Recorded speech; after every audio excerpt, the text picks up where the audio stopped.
आप सबका आम आदमी पार्टी के आज के इस प्रेस कॉन्फ्रेंस में बहुत बहुत स्वागत। आम आदमी पार्टी और अरविंद केजरीवाल जी की बढ़ती लोकप्रियता देखकर और जैसे जैसे हर गुजराती के मन में, हर गुजराती परिवार के दिल में अरविंद केजरीवाल जी अपनी जगह बना रहे हैं, वैसे वैसे भारतीय जनता पार्टी डर रही है, घबरा रही है, बौखला रही है और हर प्रकार का हथकंडा अपना रही है। आज भारतीय जनता पार्टी आम आदमी पार्टी के कार्यकर्ताओं पे हमले करा रही है। गणेश पंडाल, भगवान गणेश की आरती करने के लिए जो आम आदमी पार्टी स्थापित करती है, उसे उखाड़कर हमारे लोगों को मार पीट कर उनका सर फोड़ने का काम करती है। जिस बिल्डिंग में आम आदमी पार्टी अपनी मीटिंग करती है या जिस हॉल में अरविंद केजरीवाल जी जनता को संबोधित करते हैं, अगले ही दिन वहां बुलडोजर भेजकर उस हॉल को डिमोलिश कराने का काम भारतीय जनता पार्टी कर रही है। आज प्रधानमंत्री जी सौराष्ट्र की धरती पर हैं। आम आदमी पार्टी के कई नेताओं को नजर कैद कर लिया गया है, हाउस अरेस्ट कर लिया गया है। हमारे जामनगर नॉर्थ के कैंडिडेट को उनके घर में नजर कैद कर कर हाउस अरेस्ट कर लिया है। हमारे संगठन मंत्री को, हमारे लोकसभा इंचार्ज को, हमारे जिला प्रधान को, हमारे तमाम बड़े पदाधिकारियों को या तो घर में कैद कर लिया है या पुलिस थाने में बुलाकर बिठा रखा है कि जब तक प्रधानमंत्री जी का कार्यक्रम ना खत्म हो जाए आप लोग नजर कैद रहेंगे। ये सारी चीजें, पुराने वीडियो निकालकर चलाना, कोई 5 साल पुराने वीडियो को आज की वीडियो बनाकर दिखाकर पूरी पॉलिटिक्स को, पूरी राजनीति को उसके आसपास घुमाना, ये सारी चीजें ये दिखाता है कि भारतीय जनता पार्टी घबरा गई है, डर गई है। और वो इसलिए डर गई है कि आज गुजरात के लोग भारतीय जनता पार्टी से 27 साल की अहंकारी सरकार का हिसाब मांग रहे हैं। लोग कह रहे हैं कि आपने 27 साल में क्या काम किया, उसके बारे में बताएं। जब सामान्य गुजराती इस 27 साल की अहंकारी भाजपा सरकार से ये पूछता है कि आपने महंगाई का क्या किया, गुजरात में तो महंगाई बहुत हो गई है, तो भाजपा के पास कोई जवाब नहीं। जब सामान्य गुजराती पूछता है कि गुजरात में इतनी बेरोजगारी है, 3 लाख से ज्यादा आवेदन पत्र आते हैं 150 नौकरियों की पोस्ट के लिए, आपका क्या जवाब है? तो 27 साल की अहंकारी भाजपा सरकार के पास कोई जवाब नहीं। जब सामान्य गुजराती सरकार से पूछता है कि गुजरात में सालाना 10,000 करोड़ से ज्यादा का अवैध शराब का, इल्लीगल अल्कोहल लिकर का माफिया चलता है, उस पर आपका क्या जवाब है? तो 27 साल की भाजपा सरकार के पास कोई जवाब नहीं। जब पूछते हैं कि गुजरात ड्रग्स के मामले में आज भारत का एंट्री पॉइंट बन गया है, हर जगह ड्रग्स गुजरात में मौजूद है, क्या जवाब है? भाजपा के पास कोई जवाब नहीं। इन सारे मुद्दों को गौण करने के लिए, इन सारे मुद्दों को शून्य करने के लिए, इन सारे मुद्दों को अप्रासंगिक करने के लिए एक पुराना वीडियो लाकर आज उसको रेलेवेंस, प्रासंगिकता देने की कोशिश भाजपा कर रही है। मैं आज सीधे तौर पर कहना चाहता हूं कि अगर आम आदमी पार्टी के नेता गोपाल इटालिया ने कोई भी आपत्तिजनक शब्द कहा हो, किसी के बारे में कहा हो, सख्त से सख्त कार्रवाई करो, उनको जेल में डालो, आपका मन करता है तो। लेकिन गोपाल इटालिया जो सवाल पूछ रहे हैं, उन सवालों का जवाब दो। आज आपसे 6.5 करोड़ गुजराती जो सवाल पूछ रहे हैं, महंगाई से लेकर बेरोजगारी तक, भ्रष्टाचार से लेकर गुजरात में चल रहा है अवैध शराब के व्यापार तक, उन सवालों का जवाब दो। आज गोपाल इटालिया क्या कह रहे हैं? वो यही कह रहे हैं कि सामान्य गुजराती परिवार के बच्चे को अच्छी शिक्षा मिले, गुजरात में हर जगह बढ़िया इलाज, ऑपरेशन मुफ्त हो, मोहल्ला क्लिनिक बने, अस्पताल बने। गोपाल इटालिया कह रहे हैं कि आज गुजरात के हर घर को 300 यूनिट 400 यूनिट बिजली मुफ्त मिले, जो बड़े बड़े मंत्रियों को मिलती है, आम गुजराती को भी मिले। तो गोपाल इटालिया तो 6.5 करोड़ गुजरातियों के हित की बात कर रहे हैं, लेकिन भारतीय जनता पार्टी वाले आज गोपाल इटालिया के कोई पुराने कथाकथित वीडियो को मुद्दा बनाना चाहते हैं आम आदमी पार्टी और 6.5 करोड़ गुजरातियों के जो सवाल हैं उनसे भटकाने के लिए। आज बीजेपी के लोग कहते हैं कि एक पुराना वीडियो आ गया है, बस इस वीडियो के आने के बाद अब हमसे कोई सवाल मत करो, बस भाजपा को वोट दो, अब हमसे सवाल करने की जरूरत नहीं है, अब आपको भाजपा को ही वोट देना पड़ेगा। बताइए, ये कोई बात है? ये कोई लॉजिक है? और मैं आपको यह भी कहना चाहता हूं, हमें फोन आ रहे हैं, लोग ये बात बता रहे हैं, लोग ये सवाल पूछ रहे हैं कि क्या गोपाल इटालिया को आज भारतीय जनता पार्टी इसलिए अटैक कर रही है, इसलिए उन पे हमला कर रही है क्योंकि वो पाटीदार समाज से आते हैं, क्योंकि वो पटेल बिरादरी से आते हैं। आज से कुछ साल पहले एक बहुत बड़ा आंदोलन पूरे प्रदेश में, पूरे गुजरात में हुआ।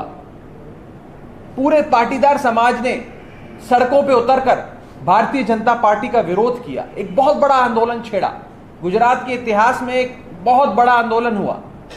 क्या आज उस आंदोलन का बदला लेने के लिए आम आदमी पार्टी के पाटीदार नेता गोपाल इटालिया पर हमलावर है बीजेपी? क्या उस आंदोलन का बदला लेना चाहती है? एक बहुत बड़ा सवाल आज गुजरात के लोगों के मन में, इसका जवाब भी हम चाहेंगे कि भाजपा दे।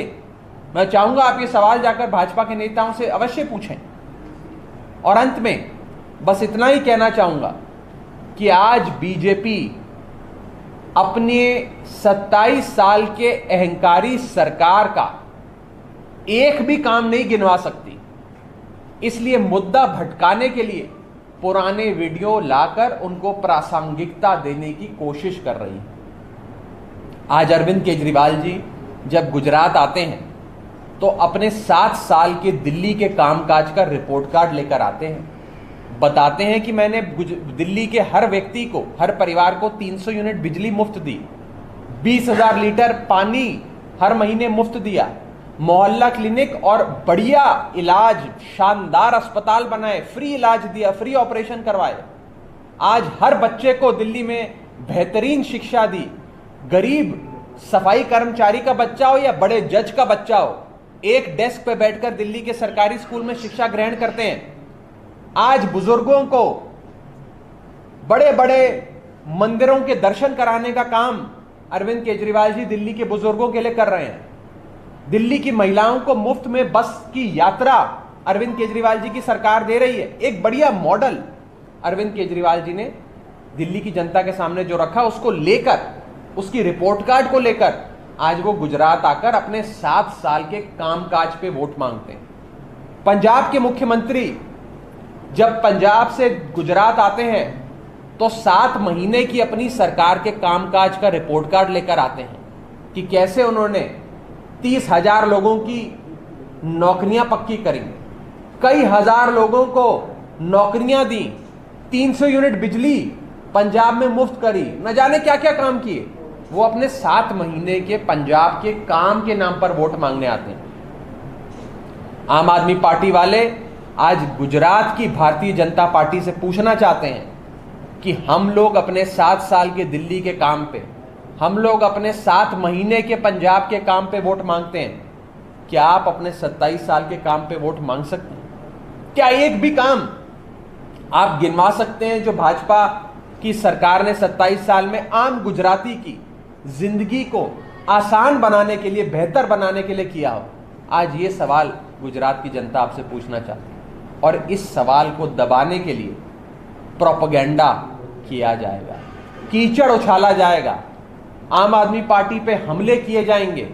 जिस बिल्डिंग में हम सभा करते हैं उस बिल्डिंग को बुलडोजर से तोड़ा जाएगा। अरविंद केजरीवाल जी की तमाम रैलियों की, मीटिंग्स की परमिशंस कैंसिल करी जाएंगी। हम सब पे हमले किए जाएंगे। गुजरात सरकार हम सबके फोन भी टैप करा रही है, सारे हथकंडे अपना रही है, सिर्फ एक चीज के लिए कि केजरीवाल को रोको, आम आदमी पार्टी को रोको। ये जो दिल्ली और पंजाब में जिन लोगों ने, जिस पार्टी ने लोगों के दिलों में जगह बना ली, कहीं ये गुजरात में भी आ गए तो हमारी दुकानों पे ताले लग जाएंगे। आज गुजरात के भाजपा के लोगों के बच्चे, रिश्तेदार, दोस्त, परिवार वाले सब करोड़पति बन गए, सबके बड़े बड़ी फैक्ट्रियां लग गई, बड़े बड़े शॉपिंग मॉल बन गए, हजारों करोड़ की प्रॉपर्टियां बन गई, सब हो गया। लेकिन मैं आज गुजरात की आम जनता से पूछना चाहता हूं, क्या आपको कुछ मिला? क्या आपके बच्चों को अच्छी शिक्षा मिली? क्या आपका भविष्य सुधरा? क्या आपकी जेब में 2 पैसे खर्च करने के लिए सरकार ने डाले? ये कभी नहीं करेंगे। ये अपने रिश्तेदारों, अपने दोस्तों, अपने बच्चों के लिए काम करेंगे। अगर आपको अपने भविष्य के लिए, अपने परिवार के, अपने बेटे, अपनी बेटी के भविष्य की चिंता है तो इस बार सारे जने मिलकर परिवर्तन के लिए झाड़ू का बटन दबाकर आम आदमी पार्टी को वोट देना। कोई सवाल हो तो आप पूछ सकते हैं। मुझे लगता है सारा कवर हो ही गया। सेठा जी, दिल्ली में आपकी गवर्नमेंट के मिनिस्टर साहब ने इस्तीफा दे दिया कल। That was after he is attending a conversion event in Delhi. फिर यहाँ गुजरात में पोस्टर लग गए। तो जिस तरह से वो मंत्री साहब को हटा गए थे, आपको लगता है दलित आपके साथ गुजरात में रहेंगे? क्योंकि on the one hand you are AAP is projecting himself as a party who is committed to the constitution and beard Ambedkar's value, and on the other hand you are removing a minister just because attending an event and just because speaking what the Ambedkar साहब है saying। हर बार आप ही सवाल पूछते हैं, वैसे मैंने देखा है। आपने कहा था हम पूछते हैं। देखिए, वो आज भारतीय जनता पार्टी हमसे इतना डरी हुई है, इतना घबराई हुई है कि हमारे ही होर्डिंग फाड़ रही है, हमारे खिलाफ ही होर्डिंग लगा रही है, सिर्फ हमें ही गालियां दे रही है, सिर्फ अरविंद केजरीवाल जी को गालियां देती है, आम आदमी पार्टी वालों को गालियां देती है। हम जिस बिल्डिंग में इवेंट करते हैं उसे बुलडोजर से तोड़ देती है, हमारी इवेंट्स की परमिशनें कैंसिल हो जाती हैं, हमारे फ़ोन को टैप कराया जाता है। ये सब इसलिए हो रहा है क्योंकि इनको आम आदमी पार्टी से, अरविंद केजरीवाल से डर लगता है। खतरा बन गए हैं अरविंद केजरीवाल आज भाजपा के लिए, भारतीय जनता पार्टी की सरकार के। इसीलिए नॉन इश्यूज को इश्यूज बनाने की कोशिश है। दिल्ली के एक मंत्री ने इस्तीफा जरूर दिया, उन्होंने अपनी स्वेच्छा से इस्तीफा दिया। उन्होंने अपने इस्तीफे के साथ साथ एक लंबा चौड़ा पत्र जारी किया, उसमें अपनी बात भी रखी कि कैसे भारतीय जनता पार्टी दलितों का उत्पीड़न कर रही है, कैसे भारतीय जनता पार्टी दलित समाज से आने वाले लोगों पे अत्याचार कर रही है और कैसे वो अपने समाज के साथ खड़े हैं। उन्होंने स्वेच्छा से इस्तीफा दिया, उसके बारे में वो बता सकते हैं। लेकिन मैं बस इतना कहना चाहता हूं कि आज भारतीय जनता पार्टी किसी भी जात बिरादरी के लिए काम नहीं करती, किसी भी धर्म विशेष के लिए काम नहीं करती। भारतीय जनता पार्टी सिर्फ अपने रिश्तेदारों के लिए, अपने बच्चों के लिए, अपने दोस्तों के लिए काम करती है। उनके सोने के महल बनाती है, उनकी करोड़ों की फैक्ट्रियां लगवाती है, उनके बड़े शॉपिंग मॉल बनवाती है, उनको हजारों करोड़ रुपए देती है। ये ना किसी बिरादरी के हैं, ना किसी धर्म के हैं, ये सिर्फ अपने हैं और अपना ही हित जानते हैं। सिग्नल क्या भेज रहे हैं आप दलित कम्युनिटी, दलित वोटर्स को? नहीं, इसमें कोई सिग्नल भेजने की बात ही नहीं है। ये तो भारतीय जनता पार्टी एक नॉन इश्यू को इश्यू बना रही है। चंद्र जी, मैं ये पूछ रहा हूँ कि आपने बताया कि वो जो मंत्री कहीं भी आरोप लगता है तो उसने रेजिग्नेशन दे दिया था। पहली बार गुजरात के चुनाव में आम आदमी खुल के आई है और ये मंत्री को इस्तीफा देना करना, इसका फेवर ऑफ हिंदुत्व, आप क्या कहते हैं? नहीं, देखिए, ये सारे इश्यूज को राजनीति में और आने वाले चुनावों में इशू बनाने की कोशिश बीजेपी कर रही है। अब अरविंद केजरीवाल जी ने कहा कि मैं हनुमान जी का भक्त हूं, हनुमान जी मेरे इष्ट देव हैं, मेरे भी इष्ट देव हैं, मैं हर मंगलवार हनुमान मंदिर जाता हूं। अरविंद जी ने कहा कि मैं जन्माष्टमी के दिन पैदा हुआ, उनका जन्म 1968 में हुआ, 16 अगस्त 1968। अब पूरी भारतीय जनता पार्टी अरविंद जी के इस बयान के बाद कैलेंडर लेकर बैठ गई कि देखे 1968 में जन्माष्टमी कौन से दिन थी।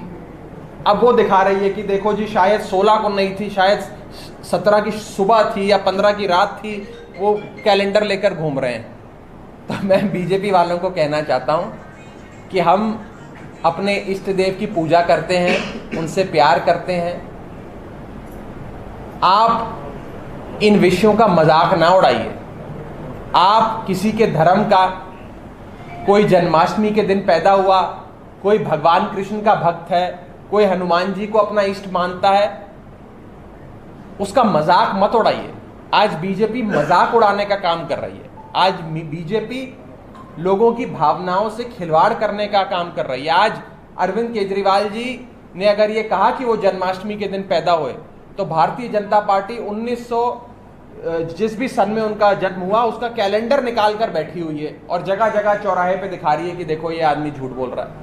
मैं भारतीय जनता पार्टी वालों को कहना चाहूंगा कि अपनी आदतों से बाज आएं और गुजरात की जनता जो महंगाई, बेरोजगारी, नशे, जहरीली शराब, भ्रष्टाचार पे सवाल पूछ रही है, उन सवालों का जवाब दे। और मैं आप सबसे पूछता हूं, आज गुजरात में ऐसा क्यों हो रहा है कि भारतीय जनता पार्टी का एक भी नेता, सीआर पाटिल से लेकर भूपेंद्र पटेल तक, कोई भी नेता कांग्रेस को गाली नहीं देता, कांग्रेस पे हमला नहीं करता, कांग्रेस के होर्डिंग नहीं फाड़ता, कांग्रेस जिस कमरे में या बिल्डिंग में अपनी रैली करती है, जनसभा करती है, उस बिल्डिंग को बुलडोजर से नहीं तोड़ता, कांग्रेस के नेताओं को अरेस्ट नहीं करता, कांग्रेस के नेताओं के गणेश पंडाल को नहीं उखाड़ते। सिर्फ और सिर्फ आम आदमी पार्टी के साथ ये हो रहा है। वो इसलिए हो रहा है क्योंकि भारतीय जनता पार्टी घबराई हुई है। परिवर्तन गुजरात के लोग चाहते हैं। आज गुजरात के लोग परिवर्तन की छतरी तले आम आदमी पार्टी और अरविंद केजरीवाल जी से जुड़ते जा रहे हैं। ये डर भाजपा को सता रहा है। आज मोदी जी ने कहा कि अर्बन नक्सलवाद अब गुजरात से उड़ के आया है, अर्बन नक्सलवादियों को प्रवेश मत देना। देखिए, अब सारी गालियां हमें शोभा नहीं देता प्रधानमंत्री जी को ऐसी भाषा का इस्तेमाल करना। और मैं एक और चीज बोल दूं, चाहिए दिल्ली के लोगों ने 10 जनवरी 2015 के एक महीने बाद जब दिल्ली में विधानसभा चुनाव हुआ, अपने वोट की ताकत से बताया कि किसको दिल्ली सचिवालय जाकर सरकार चलानी चाहिए और किसको जंगल में चले जाना चाहिए। ये जवाब जनता देती है। आज अरविंद केजरीवाल जी को न जाने क्या क्या गालियां दी जा रही हैं। बीजेपी के लोग उनके परिवार को गालियां दे रहे हैं, उन पे निजी हमले कर रहे हैं, नक्सली कह रहे हैं, क्या क्या कह रहे हैं, भगवान जाने क्या क्या कह रहे हैं।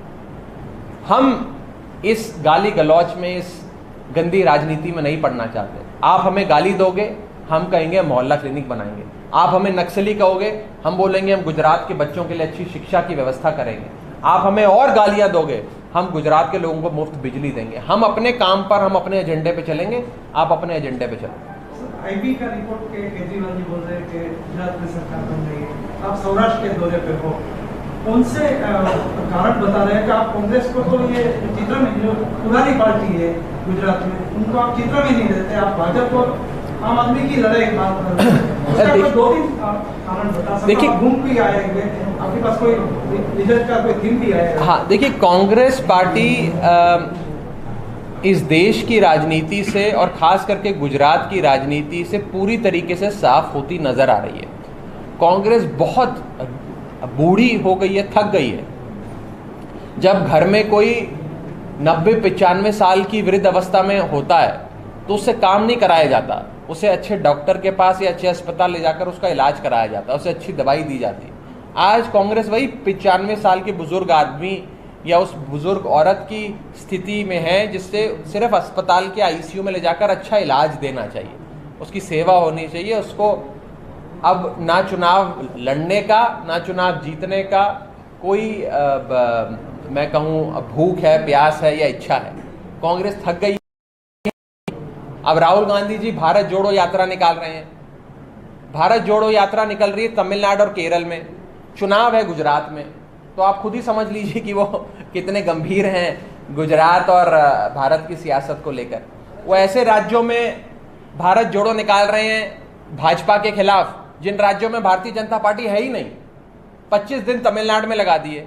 तमिलनाडु में भारतीय जनता पार्टी का एक भी विधायक नहीं है, तमिलनाडु में भारतीय जनता पार्टी का एक भी सांसद नहीं है, लेकिन भारत जोड़ो यात्रा चल रही है तमिलनाडु में। तो मैं पूछना चाहता हूं कि ऐसी निकम्मी कांग्रेस जिसे कुछ अता पता ही नहीं है भारत की राजनीति का, उससे क्या उम्मीद लगाई जा सकती है। और आज हम सौराष्ट्र की धरती पर है, संतों की धरती कहा जाता है, गुजरात में है। इस सरदार गांधी के गुजरात में 27 साल से भारतीय जनता पार्टी की सरकार इसलिए है क्योंकि भारतीय जनता पार्टी का मुकाबला 27 साल से एक निकम्मी थकी हुई कांग्रेस से हो रहा है। यह तो कांग्रेस का निकम्मापन है कि भारतीय जनता पार्टी 27 साल से सरकार में है। जब जब भाजपा का मुकाबला अरविंद केजरीवाल से होता है तो भाजपा को नानी याद आ जाती है, चाहे वो दिल्ली हो, चाहे वो पंजाब हो या और किसी राज्य की बात हो। तो इसीलिए गुजरात के लोगों ने मन बना लिया है, कांग्रेस को वोट देना मतलब अपना वोट बर्बाद करने जैसा है, क्योंकि जो पार्टी 27 साल भाजपा को नहीं हरा पाई वो अब क्या हरा देगी। इसीलिए लोग कह रहे हैं कि जो भी परिवर्तन चाहता है, अगर वो पहले कांग्रेस को वोट देता था, इस बार आम आदमी पार्टी को वोट देगा। जो भी परिवर्तन चाहता है, चाहे वो पहले भाजपा को वोट देता था, इस बार आम आदमी पार्टी को वोट देगा। सारे लोग मिलकर आम आदमी पार्टी को वोट देने जा रहे हैं। और मैं आपको बता दूं, बड़ी जिम्मेदारी से कह रहा हूं, भारतीय जनता पार्टी के अपने कई बड़े पदाधिकारी, नेता, समर्थक जो सालों से भाजपा को वोट देते आए हैं, चुनाव दर चुनाव भाजपा को वोट देते आए हैं, वो भी इस बार परिवर्तन के लिए अरविंद केजरीवाल को, आम आदमी पार्टी के झाड़ू के बटन को वोट देने जा रहे हैं। चड्ढा जी, इलेक्शन कमीशन ने एक लेटर लिखा है पॉलिटिकल पार्टीज को और उसमें पूछा है कि आप अपने पोल प्रोमिसेस किस तरह से फुलफिल करना चाहते हैं, वो बताएं उसके। नहीं, उसका जवाब दे देंगे। मेरा अपना मानना है कि आम आदमी पार्टी ने जब जब कोई वादा पूरा किया वो पूरे किए, जो जो वादे किए वो सारे पूरे हुए। इसीलिए हम अपने वादों को चुनावी जुमले नहीं कहते जैसे भाजपा कहती है, हम अपने वादों को केजरीवाल की गारंटी कहते हैं। जो करना चाहते हैं वो बताएं उसके। नहीं, उसका जवाब दे देंगे। मेरा अपना मानना है कि आम आदमी पार्टी ने जब जब कोई वादा पूरा किया वो पूरे किए, जो जो वादे किए वो सारे पूरे हुए। इसीलिए हम अपने वादों को चुनावी जुमले नहीं कहते जैसे भाजपा कहती है, हम अपने वादों को केजरीवाल की गारंटी कहते हैं। जो जो गारंटी दी वो गारंटी पूरी करी, करके दिखाया, दिल्ली में करके दिखाया, पंजाब में। हम तो गारंटी लेकर जा रहे हैं। चुनाव आयोग ने जो सवाल पूछे हैं उसका भी जवाब हम लिखित तौर पे देंगे। अब देखिए, मैं इलेक्शन कमीशन पे कुछ खास कमेंट नहीं करना चाहूँगा। हम जब अपना जवाब सौंपेंगे उसकी मैं कॉपी आपको ज़रूर मुहैया करा दूंगा। मैं किसी संवैधानिक संस्था पे ऐसा कोई आरोप नहीं लगाना चाहता। Thank you.